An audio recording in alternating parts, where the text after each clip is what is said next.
सोने की चिड़िया कहे जाने वाले देश को बाहर के आक्रमणकारियों द्वारा इस कदर लूटा गया कि देश की आज़ादी के समय टोटल पॉपुलेशन में से 80% लोग एक्सट्रीम पॉवर्टी में पहुंच गए थे। Well, I stand to offer you the Indian example, Sir Richard. India's share of the world economy when Britain arrived on its shores was 23%. By the time the British left, it was down to below 4%. In fact, Britain's industrial revolution was actually premised upon the deindustrialization of India.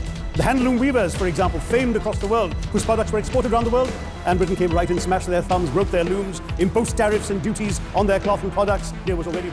लेकिन भारत को आज़ाद हुए 77 वर्ष हो चुके हैं, उसके बाद भी देश का एक बड़ा वर्ग गरीबी की चपेट में है। क्यों आज़ादी के बाद भारत दूसरे देशों की तरह गरीबी को देश से दूर नहीं कर पाया? क्यों भारत में आज भी गरीबी एक पॉलिटिकल मुद्दा बना हुआ है?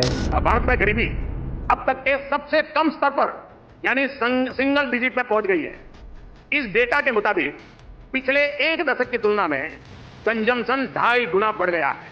हिंदुस्तान के हर गरीब परिवार में एक महिला को कांग्रेस पार्टी की सरकार साल का 1 लाख रुपया बैंक अकाउंट में डाल देगी।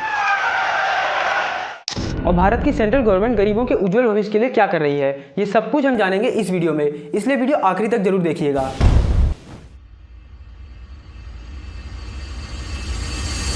2011-12 में भारत के 21.9% लोग गरीबी रेखा के नीचे रहते थे, लेकिन नीति आयोग की इस रिपोर्ट के अकॉर्डिंग 2014 से 2024 के बीच 9 साल में लगभग 25 करोड़ लोग गरीबी रेखा के ऊपर आए हैं। पिछले 9 साल में सेंट्रल गवर्नमेंट के द्वारा ऐसा क्या किया गया कि इतना बड़ा इम्पैक्ट देखने को मिला? ये सब जानने से पहले हम ये जान लेते हैं कि गरीबी कहते किसे हैं।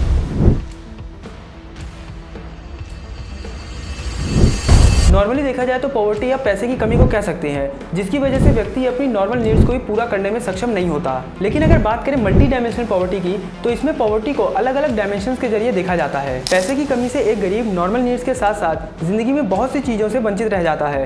इन्हीं चीजों को यहाँ डायमेंशन कहा जा रहा है। जैसे अगर बात करें हेल्थ की, तो एक गरीब की हेल्थ के अंदर चाइल्ड मोरालिटी एंड न्यूट्रिशन को देखा जाएगा। इसी तरह एजुकेशन के अंदर year of schooling and school attendance की बात होगी, और इसी तरह स्टैंडर्ड ऑफ लिविंग के अंदर cooking fuel, sanitation, electricity, drinking water and housing जैसे डायमेंशंस को देखा जाएगा। और यही वो डायमेंशंस है जिनकी सुविधा ना मिलने के कारण गरीब अपने जीवन को कभी भी गरीबी से बाहर ला ही नहीं पाता। इन डायमेंशंस को इकट्ठा करते करते एक गरीब ही रह जाता है। पैसे की कमी से होने वाली गरीबी व्यक्ति को इन सब चीजों के बिना जीवन काटने में मजबूर कर देती है। देश के अंदर पॉवर्टी को कम करना गवर्नमेंट के लिए आसान हो सकता है, लेकिन मल्टी डायमेंशनल पॉवर्टी को कम करना अपने आप में चैलेंजिंग टास्क है। मल्टी डायमेंशनल पॉवर्टी को कम करने के लिए गवर्नमेंट को हर उस डायमेंशन में वर्क करना पड़ता है जो डायमेंशन व्यक्ति के जीवन में डायरेक्ट इंपैक्ट डालता है। 2005-6 में भारत ने पहली बार मल्टी डायमेंशनल पॉवर्टी का सर्वे किया था। उस टाइम पे भारत में 55.34% लोग मल्टी डायमेंशनल पॉवर्टी में रहते थे। 2015-16 में यही आंकड़ा घटकर 24.85% हुआ और 2022-23 में 11.28%। मतलब आज 2024 में लगभग 12% लोग मल्टी डायमेंशनल पॉवर्टी में रहते हैं। 2024 के लोकसभा इलेक्शन में भी हर पॉलिटिकल पार्टी ने अपने मैनिफेस्टो में पॉवर्टी के लिए काम करने की बात कही है। कांग्रेस के राहुल गांधी जी ने भी ये वादा किया कि हर गरीब परिवार की एक महिला के अकाउंट में 8,500 rupees per month and 1 lakh rupees per year transfer किए जाएंगे। अच्छी तरह सुनिए, हिंदुस्तान के हर गरीब परिवार में एक महिला को कांग्रेस पार्टी की सरकार साल का 1 लाख रुपया बैंक अकाउंट में डाल देगी। अगर आप गरीब परिवार हो, आपके परिवार में एक महिला को महीना का 8,500 रुपया, साल का 1 लाख रुपया सरकार बैंक अकाउंट में डाल देगी और उस दिन तक डालेगी। मजे की बात सुनिए, और उस दिन तक डालेगी जिस दिन तक आप गरीबी रेखा से निकल जाओगे। अगर आप गरीबी रेखा के नीचे हो, आपके बैंक अकाउंट में हर साल 1 लाख रुपया, 8,500 रुपया महीने का खटाखट आता रहेगा। एक झटके से हिंदुस्तान से हम गरीबी को मिटा देंगे। देखिए, मैं ऐसा नहीं कह रहा कि साल का 1 लाख रुपए गरीब को देने से कोई असर नहीं पड़ेगा, लेकिन क्या आपको सच में लगता है कि 1 लाख रुपए गरीब परिवार को देने से देश से पॉवर्टी एक झटके में खत्म हो जाएगी? एक झटके से हिंदुस्तान से हम गरीबी को मिटा देंगे। यही समझाने के लिए मैंने आपको पहले ही मल्टी डायमेंशनल पॉवर्टी का कॉन्सेप्ट समझाया था। आज के टाइम पे भी अगर हम गरीबी को सिर्फ एक ही एस्पेक्ट जो कि पैसा है, सिर्फ उसी से देखेंगे तो कैसे काम चलेगा? पिछले 77 ईयर्स में कई ऐसी स्कीम्स चलाई गई हैं जिनमें गरीबों को धनराशि देने की बात कही गई है, लेकिन इन स्कीम से गरीबी में कितना इम्पैक्ट पड़ा है ये किसी से छुपा नहीं है। क्या आपको सच में लगता है कि एक गरीब के अकाउंट में 8,500 रुपीज मंथली डाल देने से वो गरीब पॉवर्टी के डिफरेंट डायमेंशन, जिसके अंदर education, health, sanitation, drinking water, cooking fuel, electricity जैसी चीजें आती हैं, उन सब की आपूर्ति कर पाएगा? लेकिन अगर मल्टी डायमेंशनल पॉवर्टी को हटाना इतना मुश्किल है, तो कैसे पिछले 9 साल में 25 करोड़ लोग मल्टी डायमेंशनल पॉवर्टी से बाहर आए हैं? इसके पीछे का सबसे बड़ा कारण है गवर्नमेंट के द्वारा बनाई गई वो पॉलिसीज जो सीधा पॉवर्टी के दूसरे डायमेंशन पर इफेक्ट डालती है। जैसे अगर एलपीजी कनेक्शन की बात करें तो 2014 तक 14 करोड़ लोगों के पास एलपीजी कनेक्शन थे, लेकिन उज्ज्वला योजना के बाद 2022 में 32.5 करोड़ लोगों के पास एलपीजी कनेक्शन है। अगर टॉयलेट की बात करें तो 2012 में 38% लोगों के पास टॉयलेट की सुविधा थी, लेकिन स्वच्छ भारत अभियान के जरिए लोगों को टॉयलेट्स अवेलेबल करवाए गए।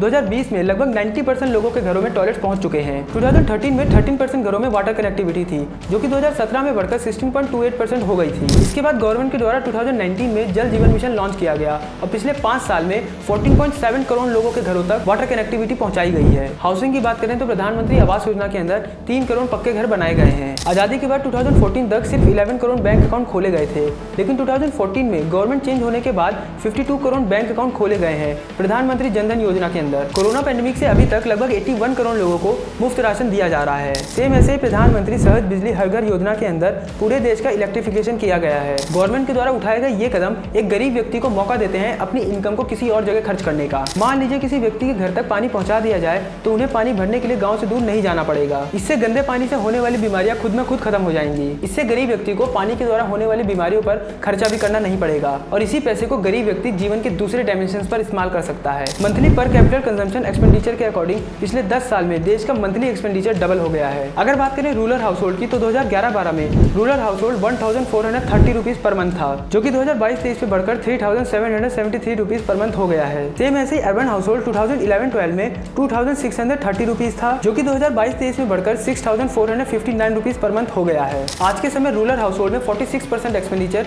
सिर्फ फूड आइटम के लिए किया जाता है और अर्बन हाउस होल्ड में 39%। इन 10 सालों में गरीब लोगों की लाइफस्टाइल में भी बहुत फर्क आया है। जहां लोग पहले अपनी कमाई का एक बड़ा हिस्सा आटा, चावल, दाल जैसे फूड आइटम्स को खरीदने में खर्च किया करते थे, वहीं आज यही पैसा milk, fruit, vegetable and processed food के लिए खर्च किया जाता है। देश के अंदर गरीबी कम हुई है लेकिन खत्म नहीं। आज भी देश में वो तबका मौजूद है जो गरीबी की चपेट में है। मल्टी डायमेंशनल पॉवर्टी पर आपको ये वीडियो कैसा लगा कमेंट में जरूर बताइएगा। अगर वीडियो अच्छा लगा हो तो प्लीज़ लाइक करें और बहुत अच्छा लगा हो तो प्लीज़ शेयर करें। अब हम मिलेंगे अगले वीडियो में, तब तक के लिए नमस्कार।